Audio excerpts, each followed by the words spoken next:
Welcome, everybody, to a Sunday night edition of Talking Iowa Hawkeye Sports.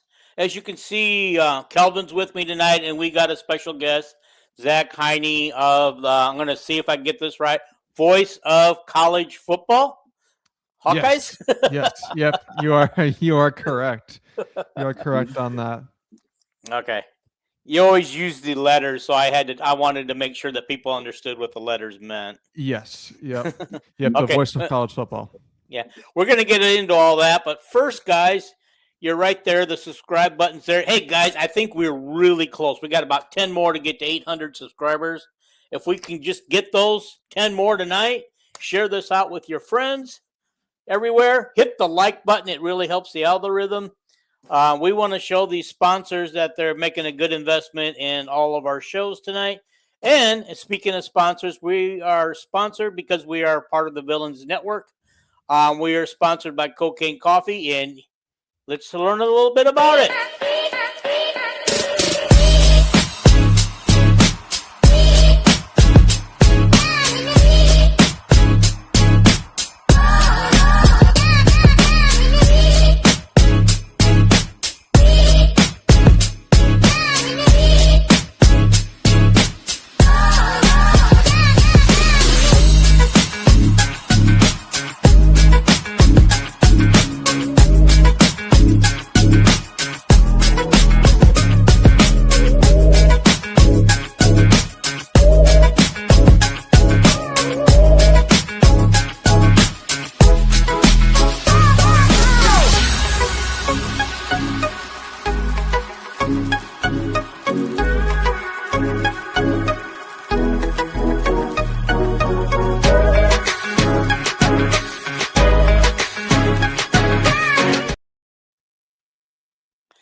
Kelvin sitting there dancing to the music. It is kind of catchy a little bit. Zach, you need to pick me up.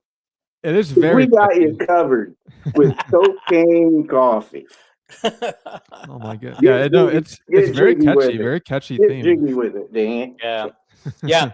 We are part of the Villains Network. There's a whole mess of shows on here, including another Hawkeye show called Hawkaholics, and they plan to kick their show off in a couple of weeks, I believe. Again, I think they're going into season 3 or season 4. I'm not sure. We'll be starting season 5 with a whole new look coming. In the meantime, on Thursday nights at 6, you tune into the Voice of College Football with my grandson, Zach Hiney. He's not really my grandson, but we're good friends anyway. Yes. Put it that way. Yeah, Kelvin's a staunch supporter. I watch every show, and I started when Josh Helmer's. Yeah, another very nice young man and Oklahoma fan. I didn't like that, but you know me, Zach. So yeah, Hawkeyes. No, Josh is a great guy though. He is super. Josh is awesome. Was he your co-host at the time, or he was the host?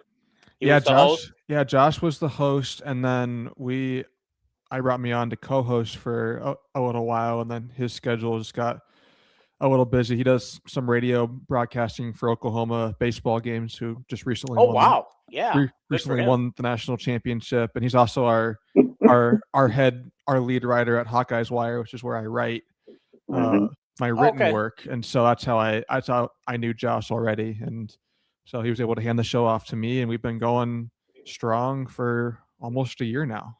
I want to say August was when I started. So it's been okay. So when I see Hawkeye Wire stuff come across my news feed and Facebook, that's actually a legit site. Yes. Because you never know on some of these some of these Hawkeye sites are legit. A lot of them have Zach's byline.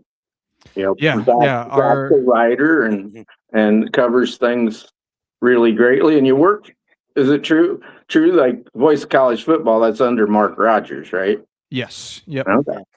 Yeah, so.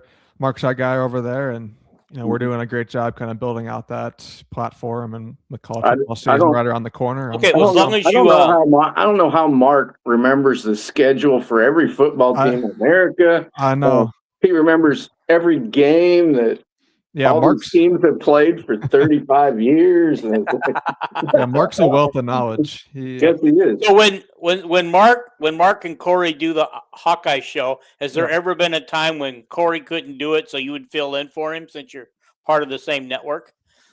Not yet. Not yet. Corey's pretty consistent with his stuff. He does a good job over there. I've been on the show a couple times as a guest, but yeah, my show is just on Thursdays at 6 p.m. Central Time. 6 o'clock. Yep, 6 o'clock. Always about 45 minutes long. Yes. So. Yep. I used to be able to go for about an hour with a co-host, but in the off season by myself, I go about 45 minutes or so. When the season starts, we got games to talk about, games to preview. We'll get back to that. So go a little longer then. It's situated very well because, like, if you would wait and come on at 7 o'clock, you'd run into games that people want to watch. Like Caitlin's coming on, or something, or Hawkeye basketball or something. So anyway, we try to get done before all that. Yep. All right. Well, I know that Kelvin knows a lot about you, but I'd like just talk about. I mean, I saw that you're a Wartburg graduate from last year, right? Yes. Yep. 2025. Okay. Journalism major. What made you want to do that and get into that? I mean, was there any influences or anybody that you just looked up to that made you want to go that route? Well, it's kind of a funny story. So I started at Wartburg. I was a business major, and I took a couple business classes, some accounting, some economics classes, and I realized, one, I wasn't very good at it. I was not a good accountant, and two, I didn't really enjoy what I was doing, and I've always kind of loved doing writing, creative writing type of stuff, and I've been a lifelong sports fan, and so I made the switch after my first year to journalism, and I'm glad to see T. Hink down there in the comments. He's another longtime listener there, so looking forward to getting him calling back in. Thanks for the comment there, T. Hink. He's very regular on this show too. Good. Yeah, he's a great guy. Me and him have been on your show together. Yes. Yeah, we've had some fun conversations there, but yeah, I switched to journalism and graduated and was able to do a lot of that kind of stuff in school. And then after I graduated, with looking for a full-time role, I wanted to stay busy, and that's when I started writing for Hawkeyes Wire, and I reached out to Mark, and they were able to get me on Voice of College Football, and it's been a lot of fun. I enjoy talking about it. I feel like I have a pretty good knowledge of Iowa athletics, at least over the last 10 to 15 years, because that's where I wasn't old enough or wasn't alive, for things before that. I think the 2008 Iowa team that should have went undefeated if Ricky Stanzi wasn't hurt. I think that's the first team I really consciously remember watching with Iowa football, and it was a chance to kind of combine my passion for Iowa athletics with what I want to do in my future career, and it's been a lot of fun. And I try to keep things low key and chill on the show, and I think I do a pretty good job. But I'm always looking for, if you have things you'd like to see or improvements you'd like to see me make, I'm all ears. Yeah. Okay. You mentioned that you just reached out to Mark Rogers. Was it that simple to get yourself on his network? No. It was a job posting. They were looking for hosts, and I filled that out, and they got back to me, and they wanted to talk with me more, and it ended up working out that they had a role with Josh on his show. It was Monday and Thursday nights that we had the show, and we hopped on there. And then once Josh ended up leaving, I did Mondays and Thursdays for a little while, and then I realized that it was a little too much with me twice a week there. So I did it during football season, where Monday was kind of a review of the previous game, and Thursday was a preview. And then once football season ended, I switched to the one a week into the off season. I may go back to 2 weeks during football season in the fall. We'll see. But yeah, that's how I got started there. Yeah, I know this past season, we were basically 2 shows a week. You know, we were coming on every night the season before. Every time the men played a game or every time the women played a game, we would try to do a reaction show, but we wouldn't do it live right after the game because we knew that Corey had his going, and some of my people listened to him. So I thought we would just do it the next day, and then we'd really analyze the game. You know, but that got to be too much because I think we were on sometimes 4 days a week sometimes. And with some of those basketball schedules, you got men one night, women the next, and then you got 2 on the weekends as well. Yeah. Or a double header. Like I think we had a double header earlier, you know, we're one after the other. Yeah. No, it can be busy, but you know, that's the fun part of it. That's why we're here. Yeah, I'm just curious where you grew up. Where you grew up at? In the Des Moines Metro. The Des Moines Metro? Okay. Yep, Des Moines Metro. So just a few hours from Iowa City. And I like to try and get over for at least one football game a year. You know, we'll see when I'm covering it now. I like to be available to write and to, you know, help out the team there. But I'll try and get over to Kinnick at least once this year for a game. You're working out in Des Moines then? Yes. Yep. Okay. Are you getting married, Zach? No. Oh, okay. Nope. Not yet. Unless you got him confused with our co-host Kyle. I'm not asking you to marry me or anything. Yeah. Unless you know something I don't, Kelvin. Then. I thought I heard something or seen something. No, you're good. Okay. All good. You're mixing him up with Kyle, our co-host. You know, who's taking the summer off because he's getting married and he's got a lot going on. Besides, he does the play-by-play for the women's softball or the girls softball for. Yeah. Tell me again, Calvin, who he's doing that for? Minneapolis. Yeah, that's it. Okay. I probably got him mixed up with another young podcaster, Elliot Clough or somebody. You know, Clough, whatever. Yeah. I thought it was Clough. I don't know. Okay. He's very good at his job too. So. Kudos there. So. Yeah, well, I just kind of wanted to, you know, get a feel for how you got started. I mean, and you know, I'm kind of envious, you know, how you got on the network and everything, you know, and you're young enough to be my grandson because my grandson is 24, lives in West Des Moines. Oh, wow. Oh, wait, what high school did you go to? So I went to Ankeny Centennial High School. Centennial? Mm-hmm. Yep. Okay. Is that where Riley Moss went? Yes. Yep. Yep. Riley Moss was 2 years older than me, and I remember one time I had my sophomore year I had PE first period, and I remember went to the locker room to change, and I walked out the locker room. I was heading to the gym, and I walked right past James Franklin. He was just in the hallway. He was talking to our high school football coach about Riley Moss and Jake Pinniger, who was a kicker / DB on that team. He kicked a little bit with Penn State when he committed to there. And he was like one of the top kickers in the country. Yeah. Mm-hmm. And so Riley was not top anything except track. Yes. He actually committed as a walk-on. Mm-hmm. By the time he might have played in the fall, a scholarship had opened and he got one, I think. But and he turned in one heck of a career, and he's still kicking it in Denver in the NFL. There we go. He's going to be that.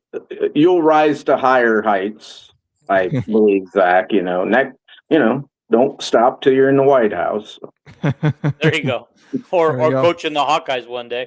Maybe.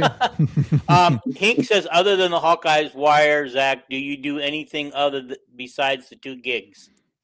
Yeah. So I have a couple of other writing jobs that I do.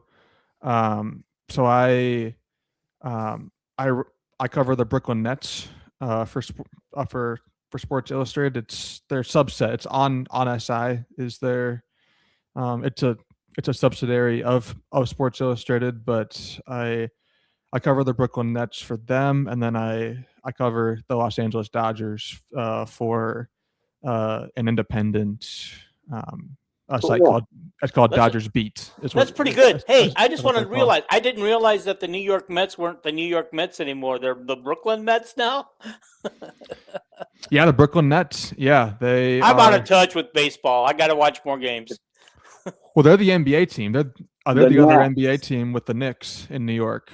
It's the Nets. Knicks the Nets. I thought you said the Mets. Nope. You are all good. Yeah, Nets. Okay. Yep.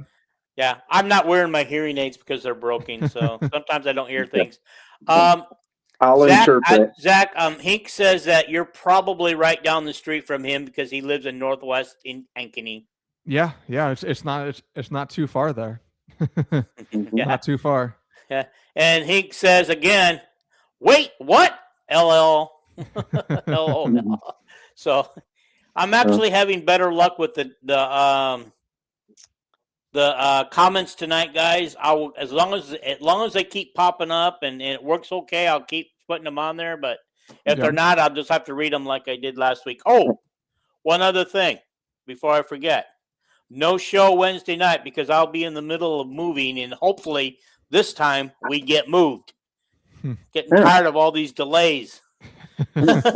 Anybody out there's got questions for Zach? We don't know if we'll have him on again, if he'll be able to or anything. Fire away. So, is there a certain amount of time you can be on tonight, Zach? Yeah, I was going to be on for about 45 minutes or so. So maybe until about 7:45. Another half hour. Guys. Yeah. Okay. Yep. That's cool. Alrighty. I didn't know that I thought Sports Illustrated went out of business, though, because I still subscribe to Sports Illustrated, but haven't gotten an issue in over a year. But somebody told me they went out of business. Yeah, I don't know if they're still doing the physical the physical print versions of Sports Illustrated. Unfortunately, I think a lot of it's turning to online digital journalism, and that's what I do.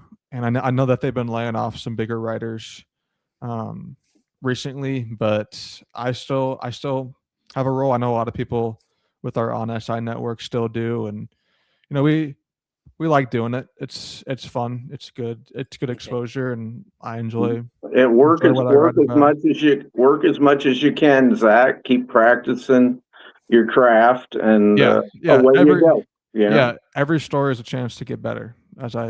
One day you'll be on a big network, and we're going to go, God, he was on our show at one time, and here we are, still the little people, and he's out there making it big.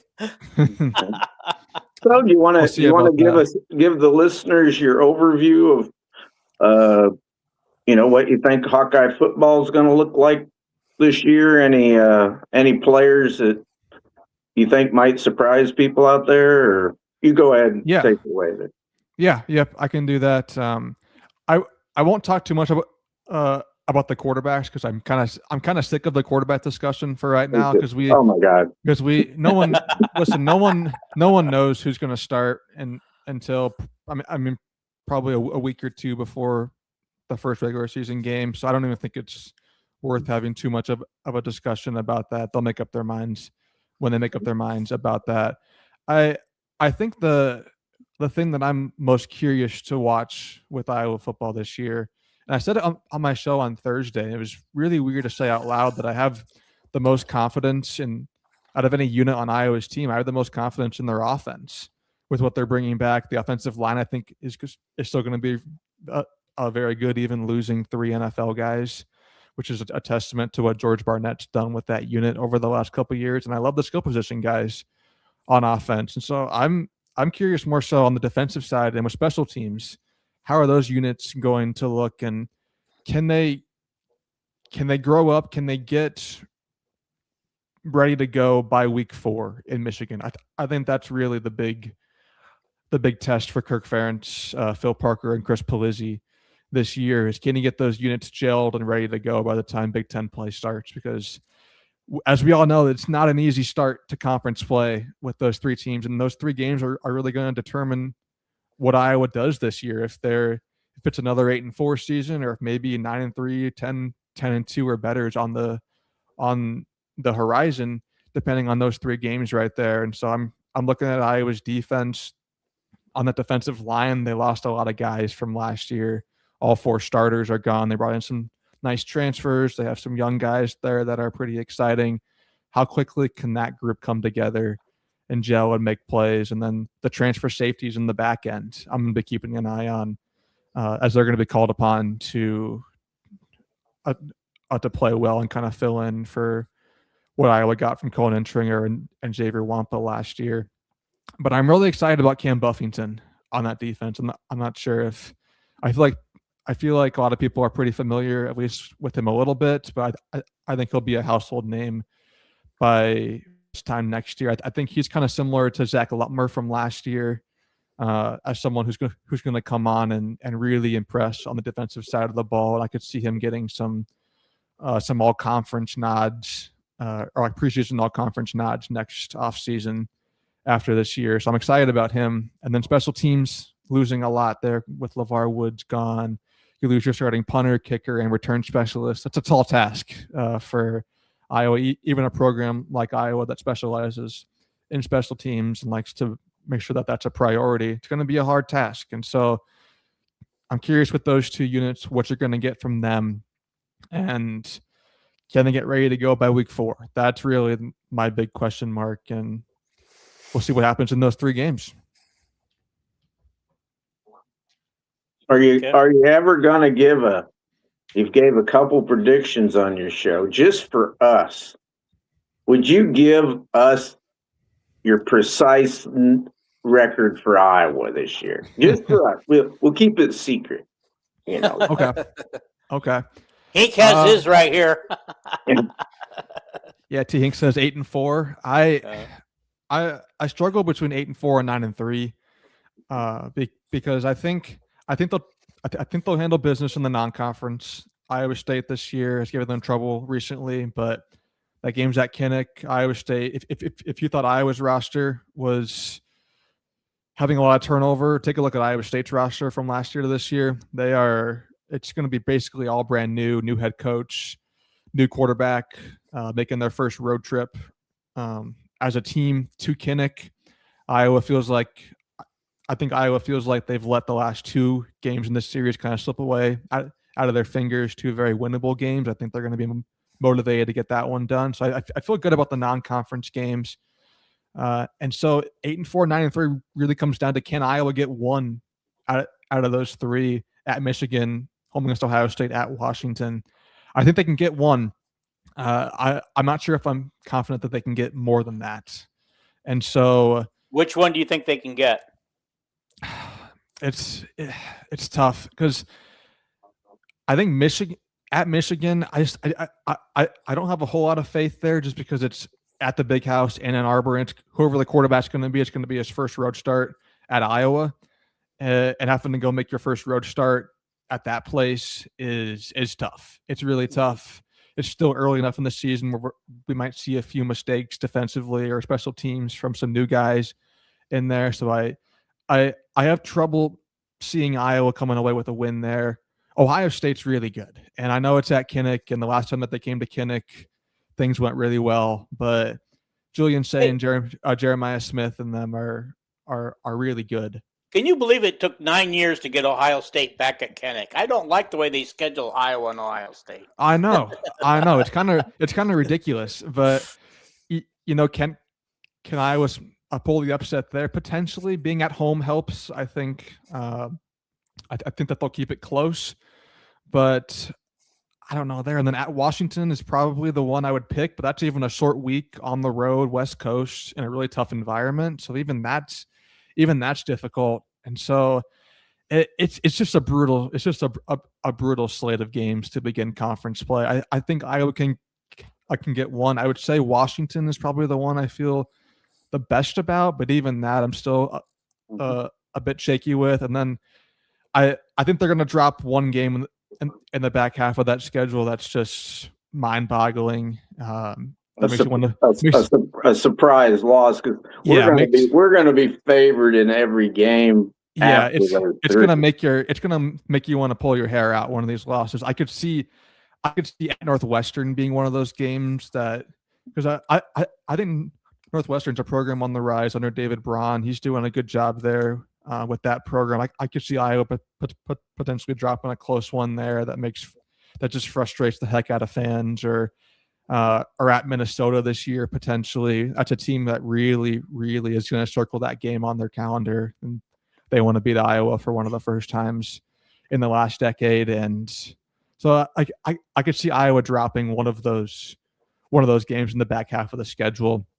And so I'm glad that you said beating Iowa for the first time in a decade, because we all know that when Minnesota won that last game, the refs gave him the game. Yeah, it didn't really count. Yeah. It's not it didn't really count. It's not a real win.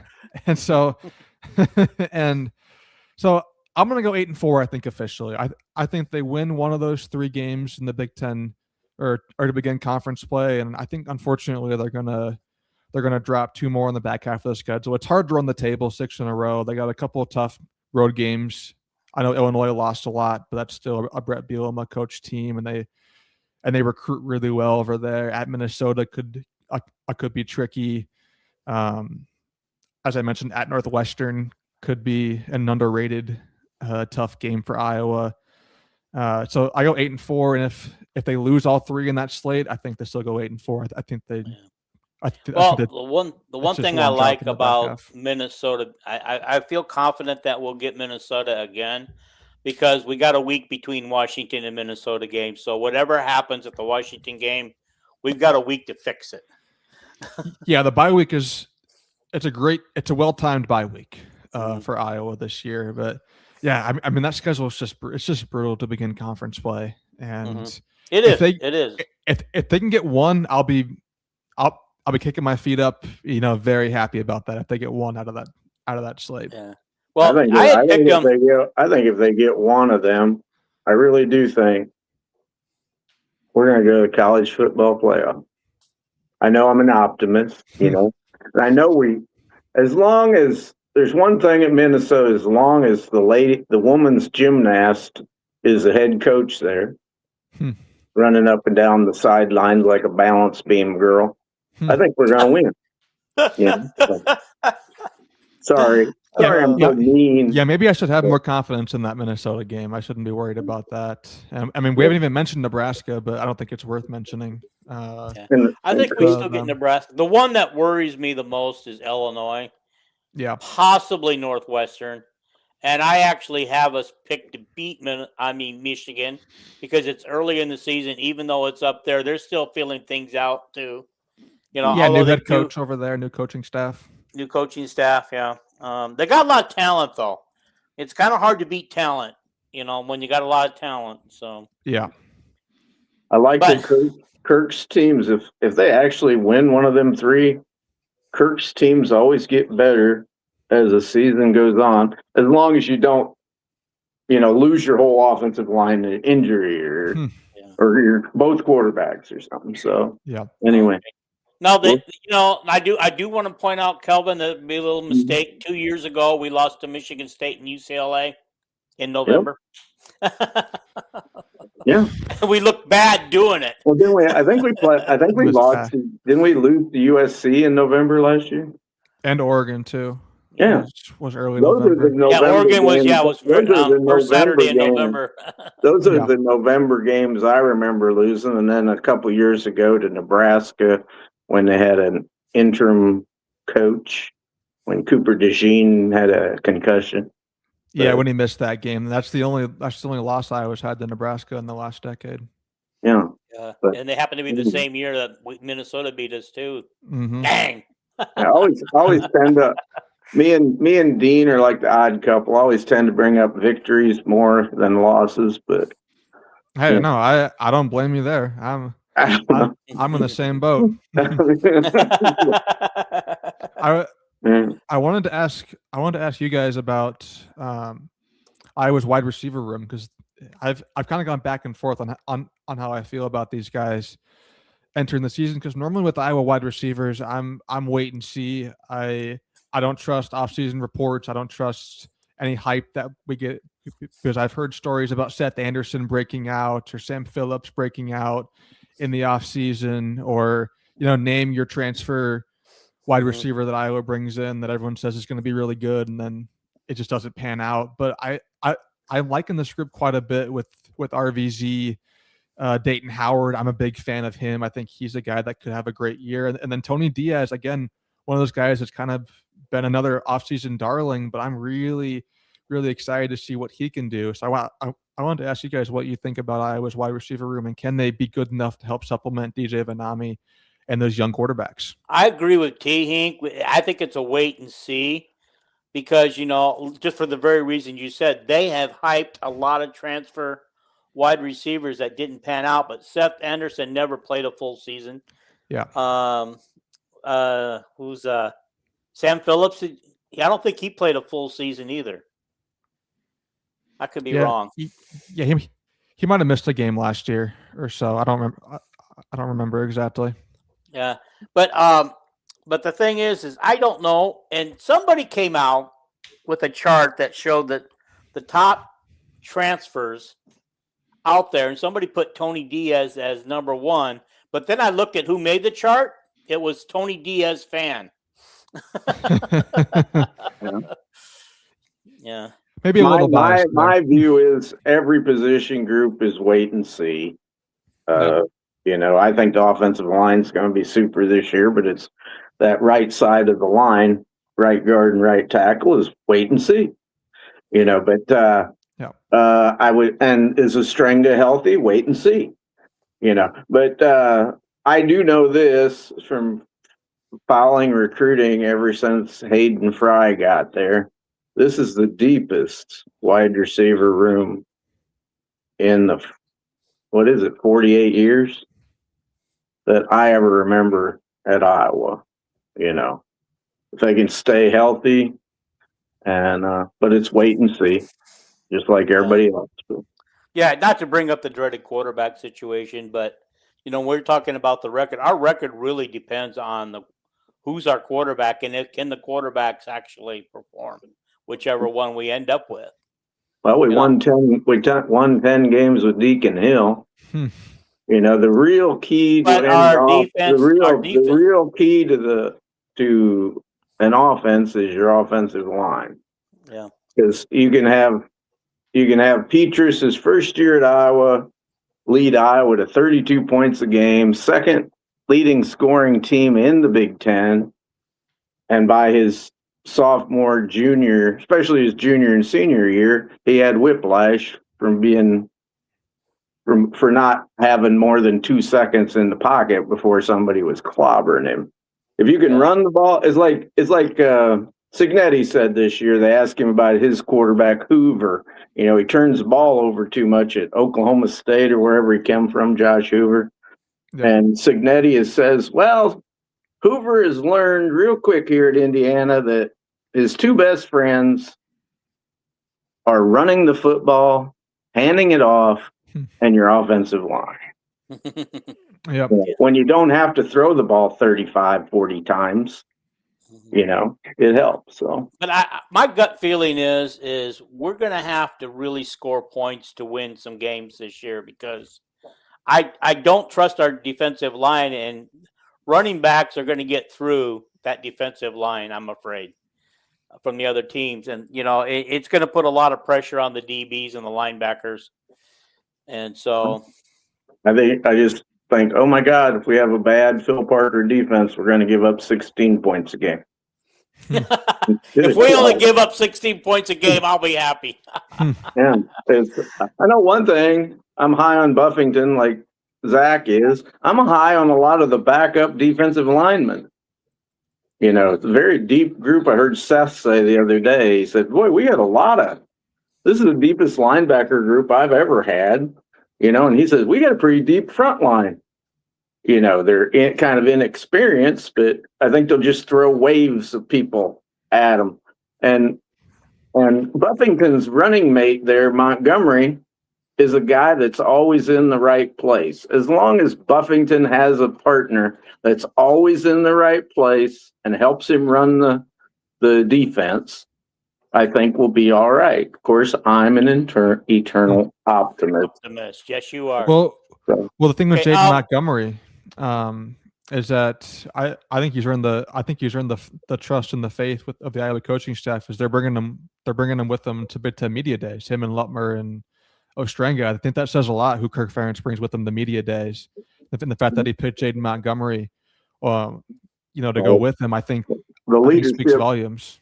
He's got the faith of the leader. He's got the faith of the leadership group. Yeah, they just vote, and those are the three that came. So yeah, I want to point something out that I tried to before somebody overpowered me. We won 10 games that year because we had the best defense in the country. We will not have the best defense in the country this year. I can promise you that. Yeah, but Kirk can win without a quarterback. Okay. Now, Zach, what do you think of our wide receiver room? You didn't really give much of a response. Yeah, no, I'm still waiting to see, like everyone else. I really want to see a fully healthy season of Reese Van Der Zee. We haven't seen that yet. He got hurt as a freshman, missed some time, and then last year that freak foot injury right before the season started. I think that kind of put a dent into Iowa's plans in the passing game early on. That's why Mark Gronowski, I think, struggled a lot. Had to do with this top wide receiver, freakishly suffering a random foot injury, walking away from practice a week before the first game of the season, and he's out for the entire first half. I think that really put a damper into what. And at that time, his top tight end was gone early too. Yeah, yep. You lose Ostrenga, and it leads to what we saw in the first couple of weeks there. But I'm high on Reese Van Der Zee. I like Dayton Howard. I like Tony Diaz. But just what can we get from those guys? I want to see it on the field consistently and against good teams. Like we saw some of those guys that I talked about earlier put up big stats against FCS opponents and not very good FBS opponents early in the season, and then kind of fizzle out of the offense once conference play started.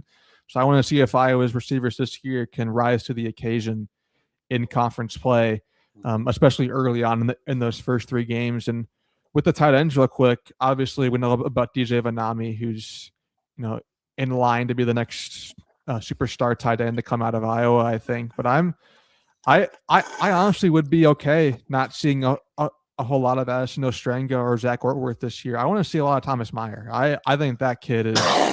I think the sky's the limit with that kid at Iowa, and I would love to see him and Vanami kind of man the tight end room there at the top. And it's nice to have Ostrenga and Ortworth in the room for some of that veteran leadership. And if there's an injury, they can hop in and you feel confident about them knowing their assignments. But I'm hoping to see Vanami and Meyer really, really take the step this year and kind of lead the way for the tight ends. Is Meyer a sophomore or is he a junior?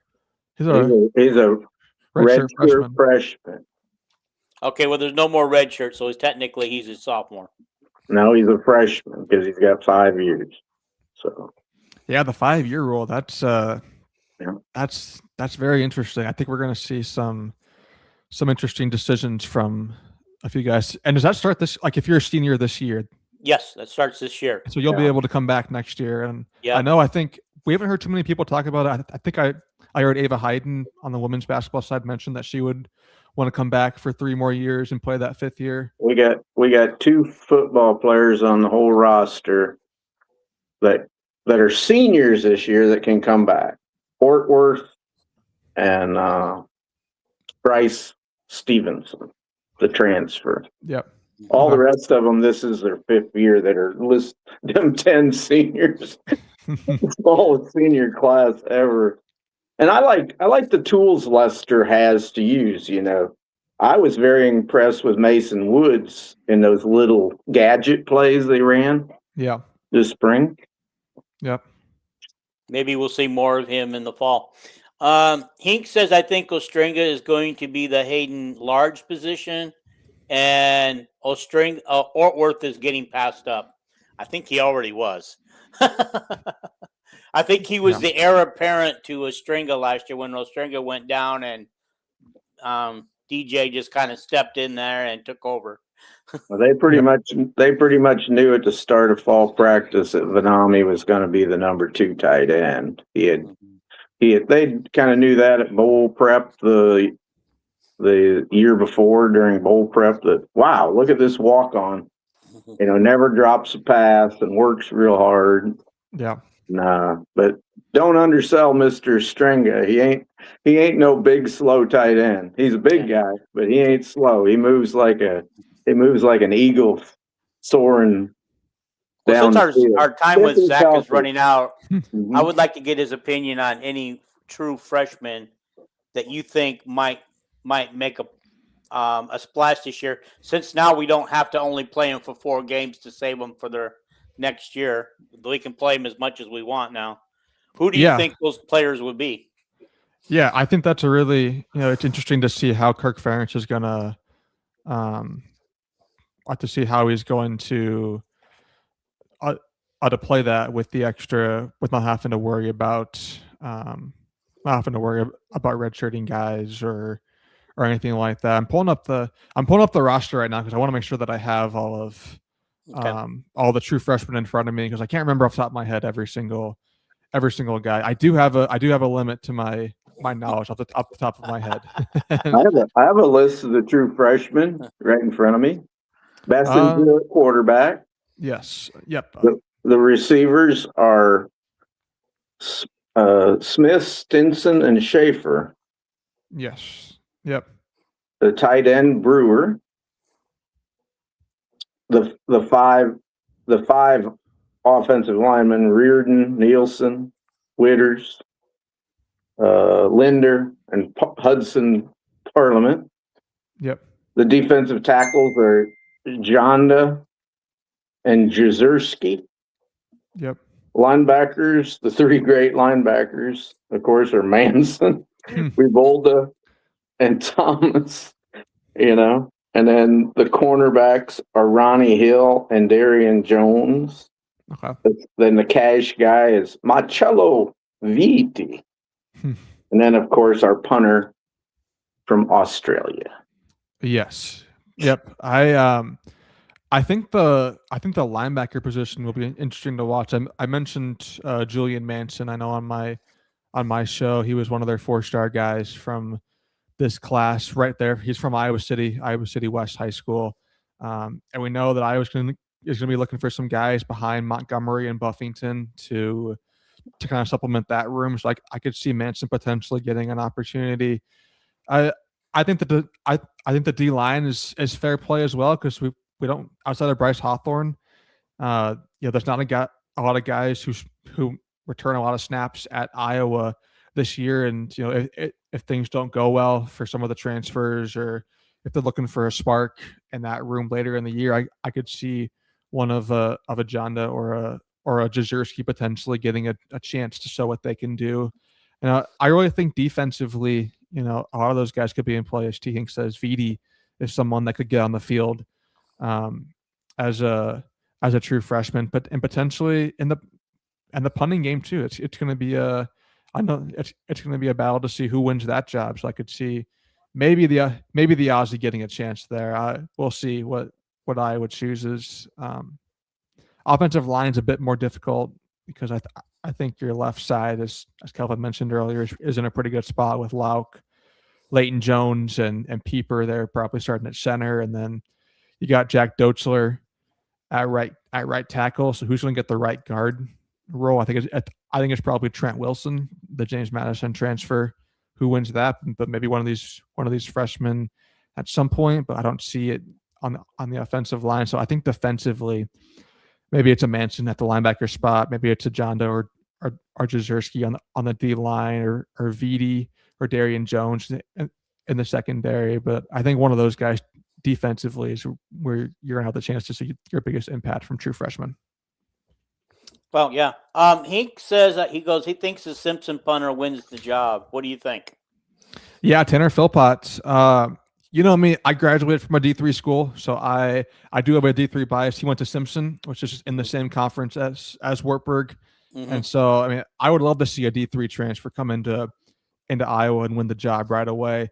I haven't watched much on Tanner Philpott. I think he was a Division III's best punter last year. He was really impressive at Simpson, and we know that I was kind of looking for someone to take that role. I mean, so I personally, as a D3 guy, would have loved to see it. But I've got a couple of young options there that they can pull from at punter, and we know how much Iowa values the punting game, and so they're going to make sure that they have that in a really good spot. Bria Medina for Big Ten Player of the Year for all us Division III people. There you go. Okay. Yeah. She's my. You guys already know she's my Molly Davis of this year. Already. Oh yeah. Yep. On the women's team. Yep. Yeah. All right. Zach, we've come up on that mark. I don't know if you want to stay a little bit longer or if you want to get off or anything. But before you leave, do you want to plug your podcast again? Yeah. Yep. I can. Yep. It's Iowa at the Voice of College Football is our show. It's every Thursday night at 6 p.m. Central Time. If you just look up Iowa at the Voice of College Football or Iowa VOCFB, it'll pop up there. We do the show every Thursday, and we're kind of in the middle of our off-season preview of a bunch of different things.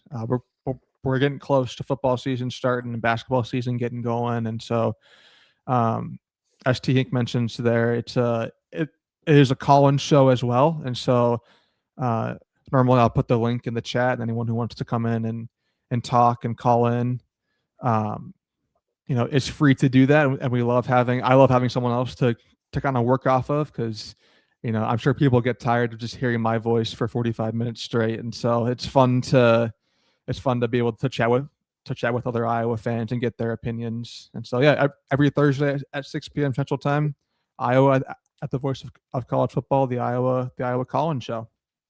Yeah, that's great. And Hink says you need some more callers.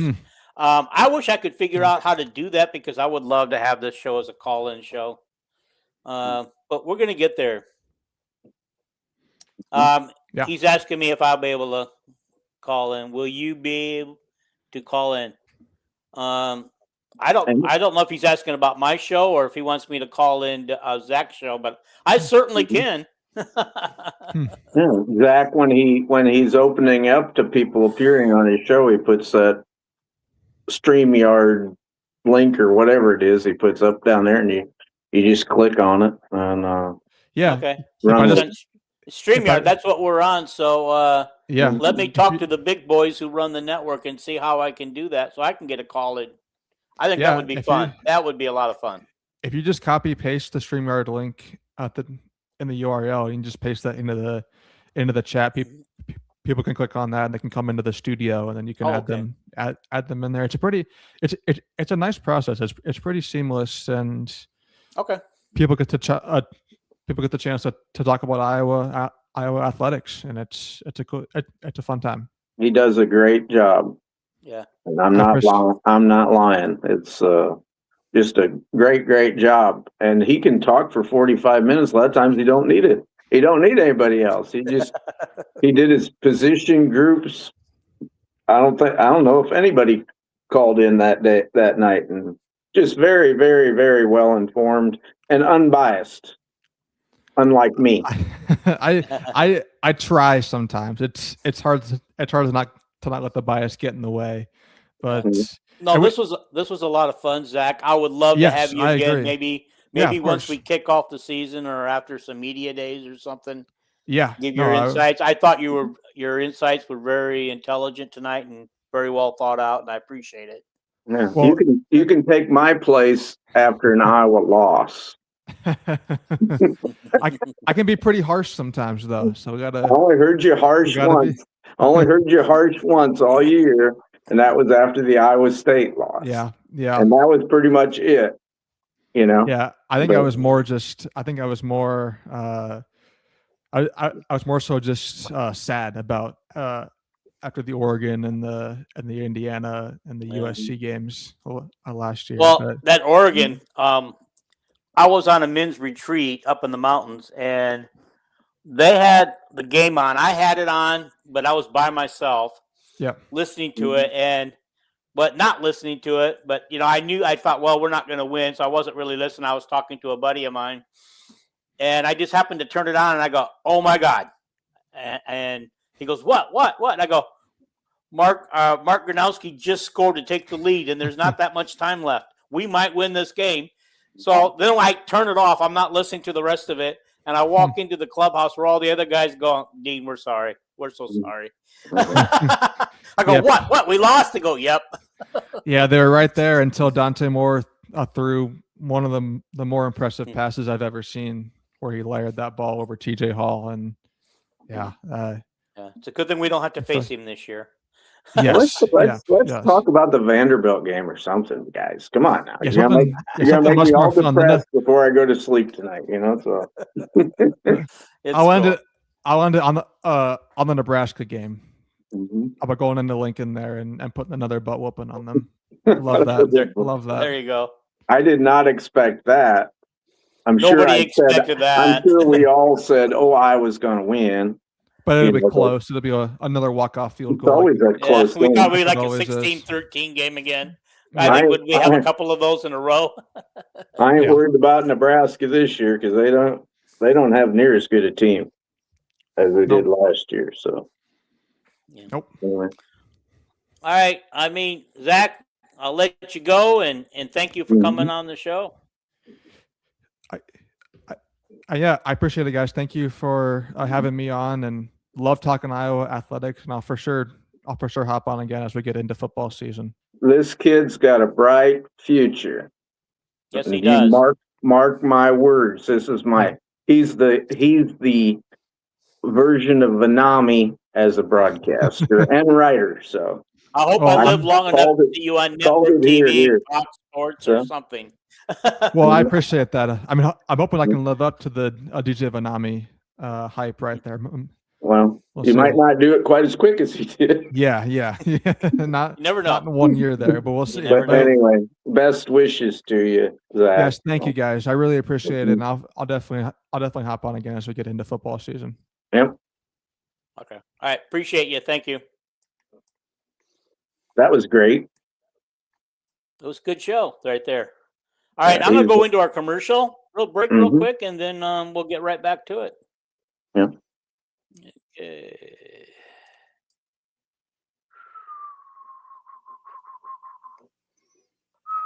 Gotta find it. There it is.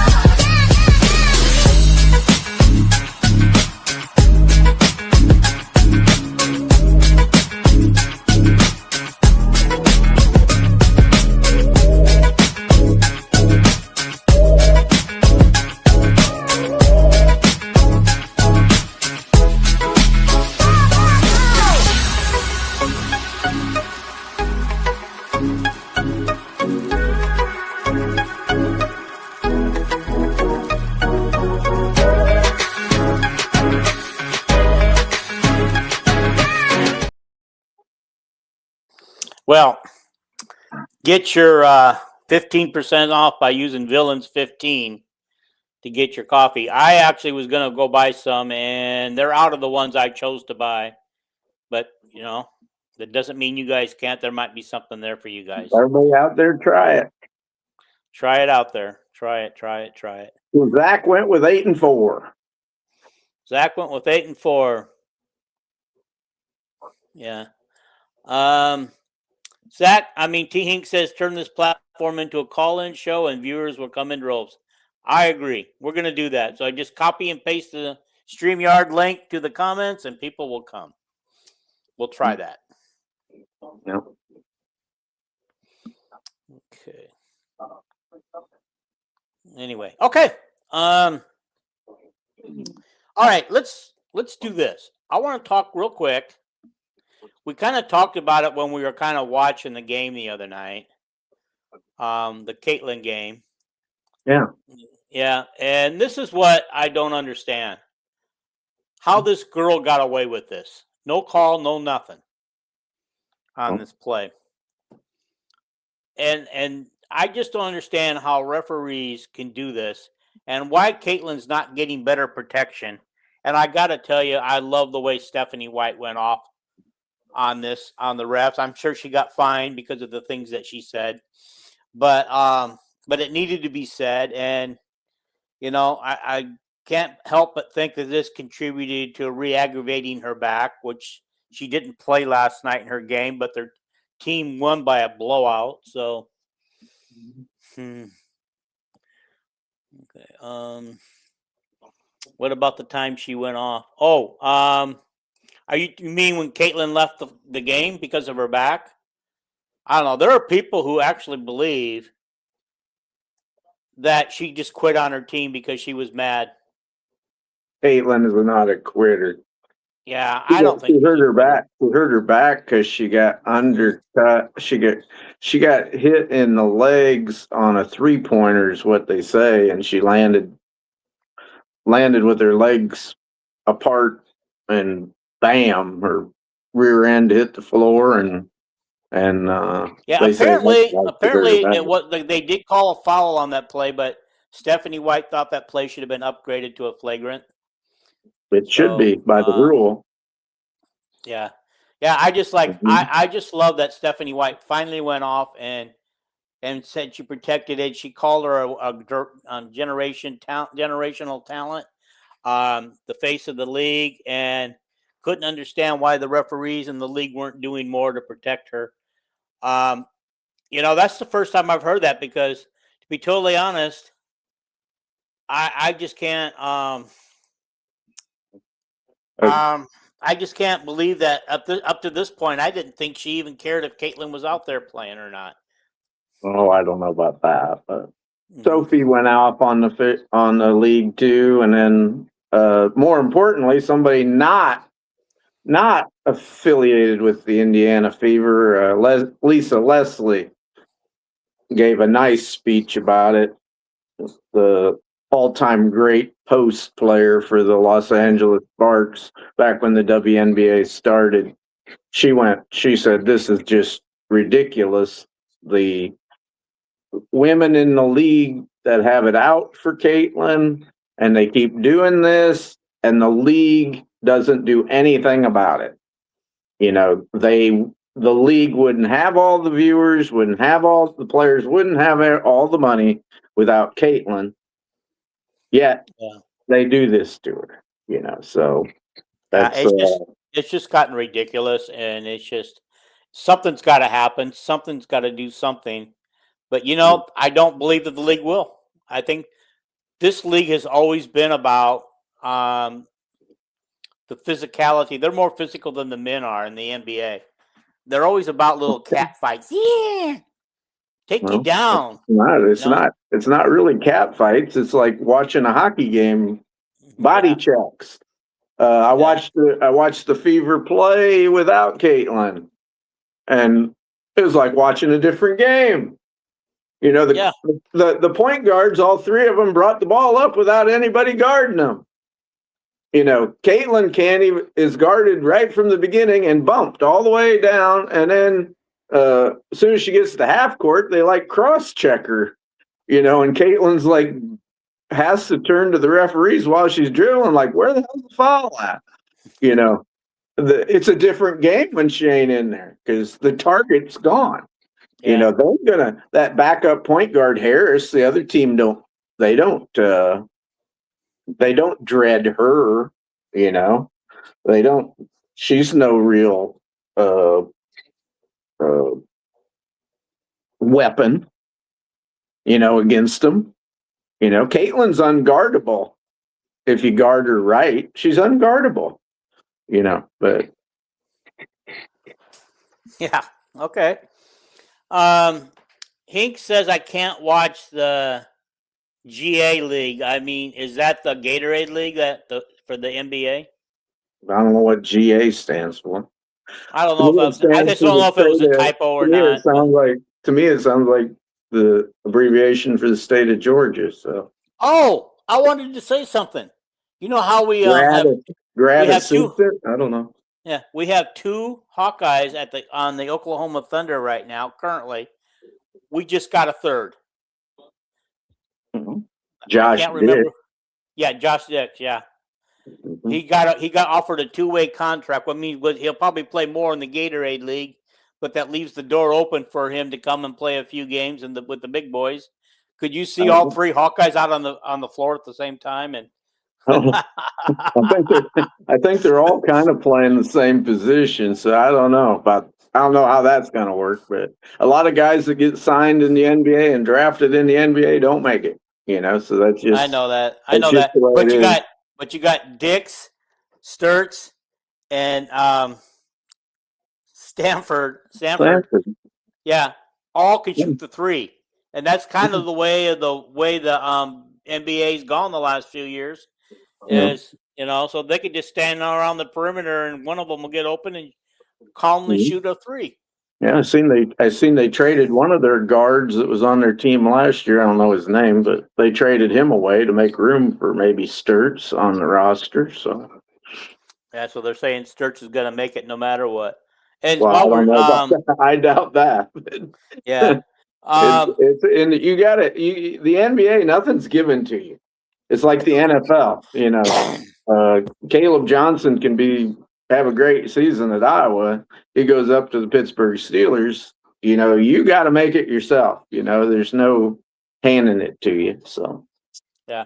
Oh, but while we're on the thing of basketball, Jared Utah has made the men's World Cup qualifying team for the U.S. So, congratulations, Jared. Hopefully he gets a chance. Hopefully he gets a chance in the NBA someplace again. But yeah. Okay, is there anything else on football? I mean, I know we just jumped to basketball all of a sudden, but anything on football that we need to finish up? Just Sorsby got banned by the Canadian Football League, which, the Canadian Football League has the same rules the NFL has. And this guy's court case has just started. There's no way anybody's going to let him play football this year. Anyway. Or next. Well, I don't know. I don't know. Going to get him next year there. Yeah. I don't know. Honestly, if he can prove that he's not going to bet anymore and he's cured of the thing, I mean, he needs to sit out this year. But if by next season, if he can show that he's reformed and won't do it again, give him a trial. Give him a trial run. See what happens. I don't know. I hate to see a man's career ruined by choices that he made, that he's taking steps to undo those choices, and move forward and try to move forward with his life. Just like, who was that quarterback from the 49ers who knelt down during the national anthem, and he's never played in the NFL since. Yeah, Kaepernick didn't break any rules. No, he was just unjustly barred. This guy broke the cardinal rule in sports. Right, I get it. But I'm not the quarterback at ISU who bet a lot, like Sorsby did. They let him play in that, that league that Chuck Long and Bobby Stoops coached in. Is that the UFL? What is it? USFL. Yeah, he played in that. Decker. So I can see Sorsby being able to play in that or semi-pro leagues. But he'll have to wait till next January or February to play in that league. Yeah, so I don't know about semi-pro leagues and stuff like that, or arena football or something, but it'll play out the way it does. So Bakersfield has a semi-pro men's and women's football team. Cool. Yeah. Also, we have a semi-pro baseball team called the Bandits. We used to be a Dodger minor league, but since they're getting rid of all the minor leagues over the last several years, we had to go to a semi-pro team. All right. Let's move on a little bit. I want to talk about the guy visit, and I know that you know a lot about it, and I'm going to bring her picture up. Yeah. Okay. There she is with Jan. Yeah. Jan's 6'2", I believe. And I think Guy might be a little bit, if you look down at her shoes, she might be a little bit on her tiptoes, but she's pretty tall for a point guard. So anyway. Yeah. What are our chances? You think Illinois got more of a shot than we do? I don't know.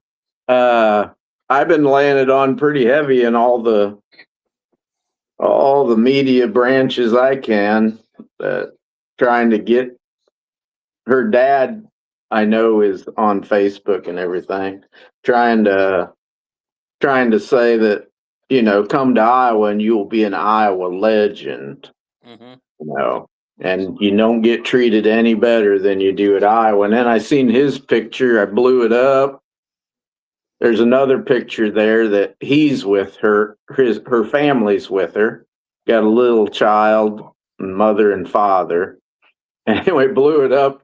And here on the front of his neck is a tattoo of a tiger hawk. So I know he grew up an Iowa fan. I don't know if he is anymore or anything, because she committed to Stanford, you know, a year and a half ago. But yeah, I'd take her. I don't know who's the favorite. She has visited a lot of people in the last 2 weeks. Like, I think it was seen her at Ohio State, North Carolina, and stuff. So I could be wrong on them schools, but it was other big schools, you know. So she is arguably a top 10 player. The women's rankings aren't very accurate. They're not near as accurate as football or men's basketball. But right now they probably got her about 15th, but she's good enough that you can call her a top 10 type recruit right now. And time to work on up. You know, she's still just going to be a junior in high school next year. You know, so that's hard to believe. Yeah. So she committed last year as a sophomore to Stanford. She committed the year before as a freshman. Okay. Yep, she was playing down here at, where was it, Bettendorf or something that year, and right at the end of that freshman year, she committed to Stanford. I thought, holy cow! Of course, Stanford, you know, is a great university, and boy, a degree from Stanford's worth quite a bit. And they had a great basketball program, but they've had some problems, I think, in the last year and a half with the new coach and things going on there. That's probably why she decided, maybe I don't want to go there, you know.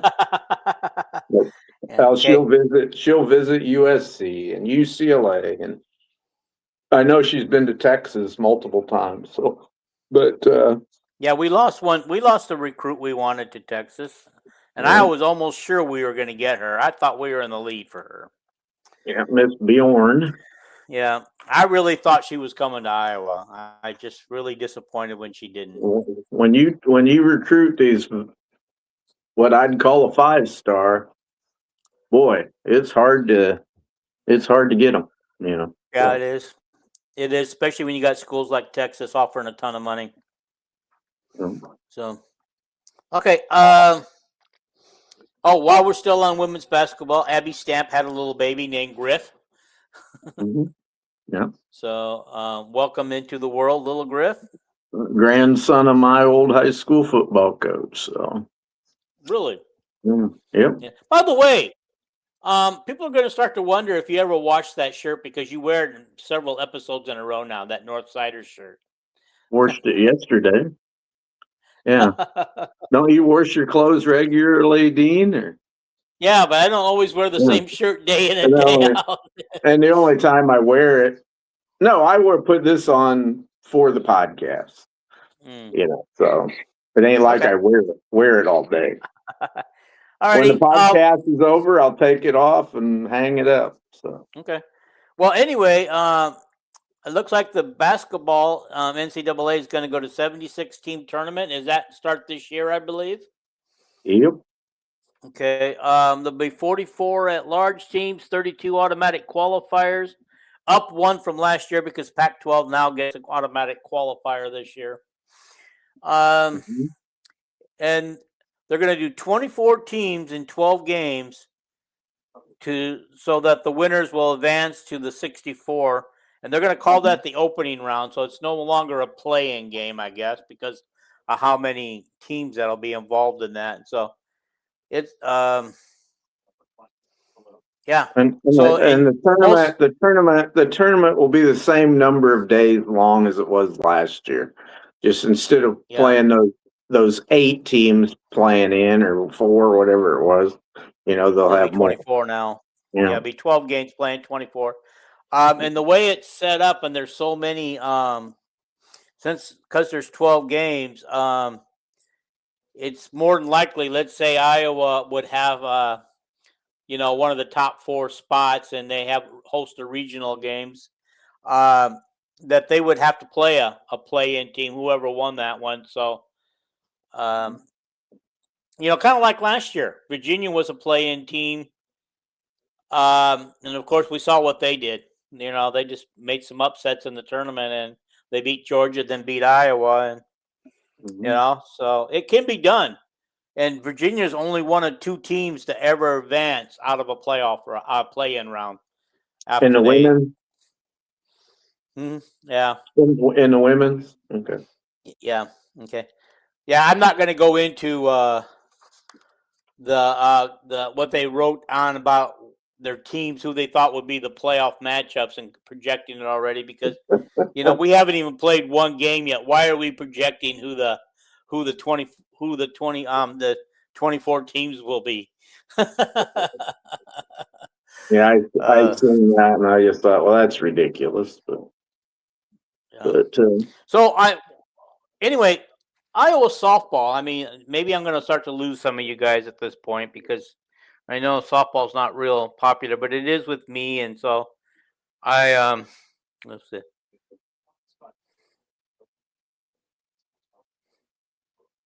Oh, Rick just sent me a note saying that he didn't come on because he thought this was a show for you, me, and your grandson. He's not my grandson. He's just a very good friend, and young enough to be my grandson. Yeah. Yeah, he's younger than my oldest grandson. Yeah. Okay, let me get to where I want to go. Because I want to look like I'm intelligent here.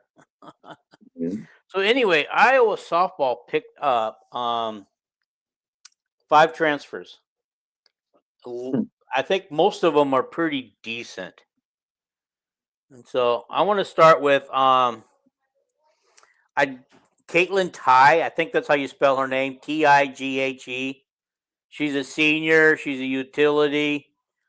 Throws right, bats right. She's from Michigan, and she went to school at Western Michigan. She appeared in 132 games with 127 starts over 3 seasons at Western Michigan. Is a 2-time academic All-MAC.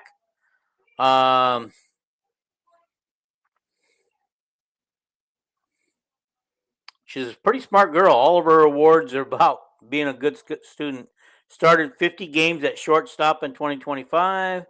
Hit .277 with 1 home run, 12 RBIs, 15 runs scored, and 6 stolen bases.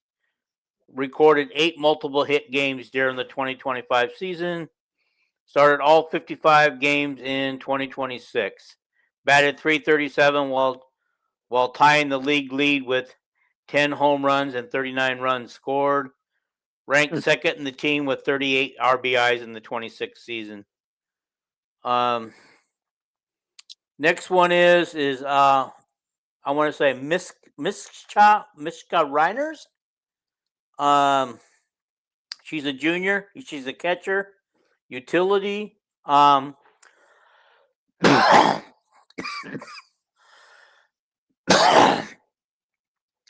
think she throws right and bats left. She's a first-team selection in the ICCAC League. Appeared in 135. Oh, I should tell you, she played at Kirkwood Community College. And she's from North Liberty, Iowa, so Iowa City native area. Helped lead Kirkwood to the 2025 Regional Championships and 2026 Regional 11A Champions. Went 5 for 5 with 2 RBIs in the 25 region regional championship game, hit 361 with 51 RBIs, 63 runs scored in 68 games as a freshman. Started all 67 games this year. Batted 385 with 13 home runs, 30 stolen bases, 73 runs scored, and a team high 91 RBIs. Okay. Well, wait a minute. Dude, I think I didn't get all my stuff down here.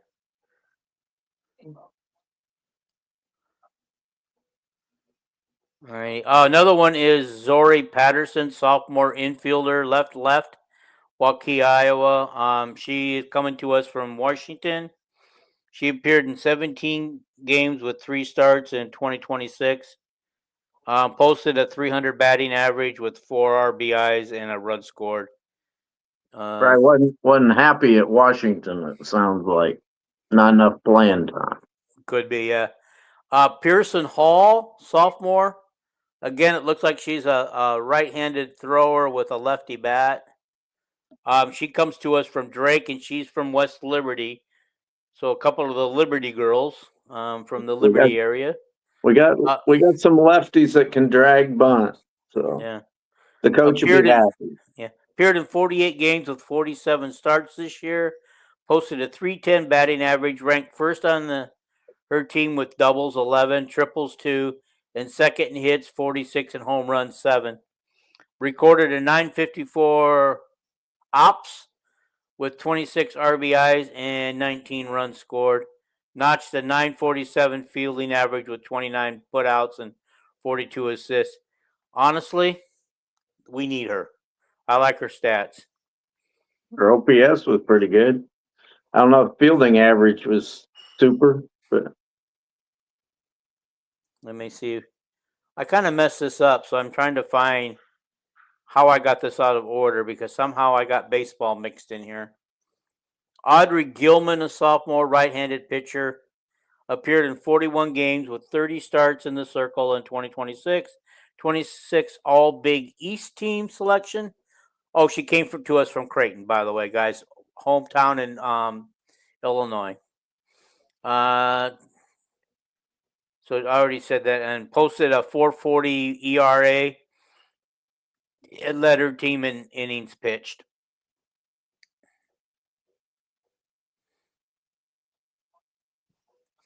Did I give all 5? Because I'm missing some.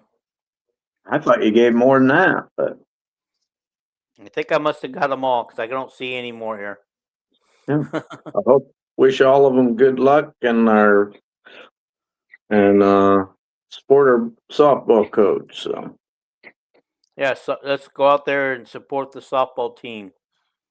Next time I get to Iowa, if it's in softball season, I will stop by and watch.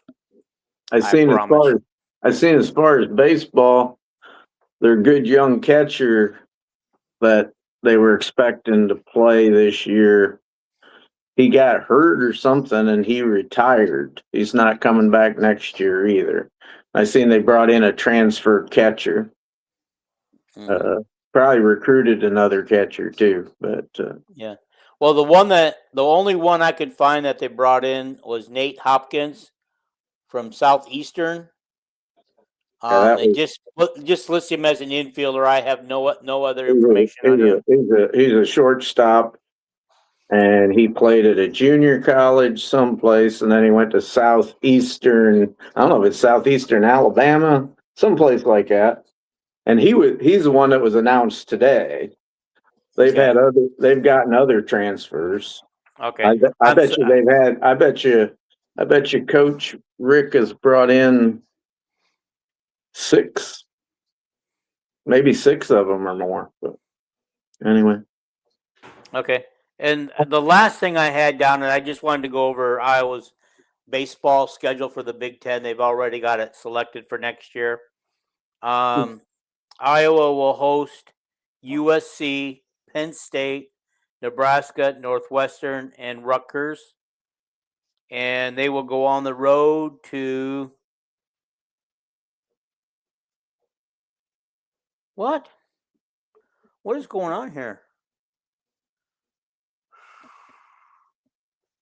Well, I don't have their road games. I lost those.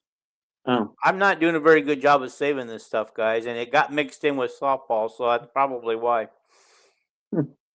Anyway, I lost it. But anyway, they also for a non-conference, they're going to compete in the Amgany Bank College Baseball Series at Gold Life Field in Arlington, Texas in 2027. Some of the other teams competing are Arkansas, Baylor, Oklahoma State, Oregon, and Oregon State. Matchup and game times will be announced at a later date. So that's all I've got. that's a long time till baseball season. So Yeah, it is. It is. that's But I just thought I wanted to. to. I put it at the end because I figure we're going to lose viewers with those last ones. So, and we did. But that's all I've got tonight, buddy. I don't have enough information to keep us going for 2 hours tonight. Good. People probably like a shorter show. So, yeah. I do want to point out again that I will not be no show Wednesday night, as I will be moving. I hope this time it seems like it's for real. No more false starts. We toured the house last night. It looks like it's all ready to go except for a few touch-ups that needed to be done. So, yeah, it looks like we're going to get to move in Wednesday. I think the touch-ups can be done tomorrow and the next day, but it looks pretty done. So we're excited. And don't worry, people. I will continue to wear clean clothes. I don't know where that come from, Dean, but anyway. Well, I just happened to notice that you used to wear your Swarm shirt and then that one jersey for Vanami, but now you're wearing Northsiders. I don't know what Northsiders is. It's the Cubs. Oh, Cubs in the middle. Cubs won a great game at Milwaukee today, 2 days in a row. So where are they at in the standings?